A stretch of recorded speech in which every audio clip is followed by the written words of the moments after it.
નમસ્તે, જય આદિવાસી, જય જોહાર। આજે ગુજરાતના મુખ્યમંત્રી દ્વારા યુસીસી ના કાયદાની લાવવાની જે વાત કરી છે એમાં આદિવાસી સમાજની સંસ્કૃતિ, આદિવાસી સમાજની રૂઢિગત પરંપરાઓ, આદિવાસી સમાજના કાયદાઓ અને દેશના બંધારણમાં બાબા સાહેબ આંબેડકરે જે રીતે આપણને પ્રાવધાનો આપ્યા છે આદિવાસી સમાજને એની અસ્મિતા લૂંટાઈ જાય એવું લાગે છે।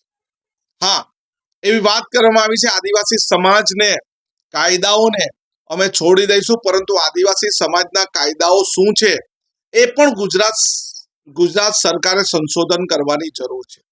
અને અત્યારે જે પણ 5 જેટલા સંશોધનના માટેના નિષ્ણાંતોને મૂકવામાં આવ્યા એમાં કોઈ પણ આદિવાસી સમાજના નથી।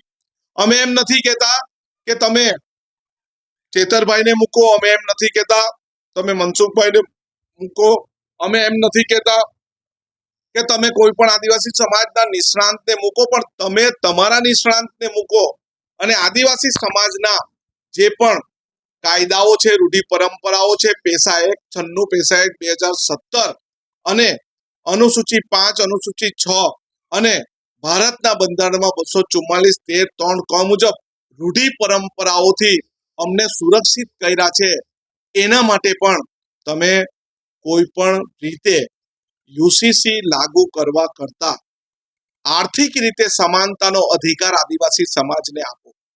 કે હર્ષભાઈ સંઘવી પાસે આર્થિક રીતે કેટલી મજબૂતી છે, આનંદભાઈ પટેલ પાસે આર્થિક રીતે કેટલી મજબૂતી છે, એટલી જ મજબૂતી આર્થિક રીતે આદિવાસી સમાજ પાસે પણ હોવી જોઈએ।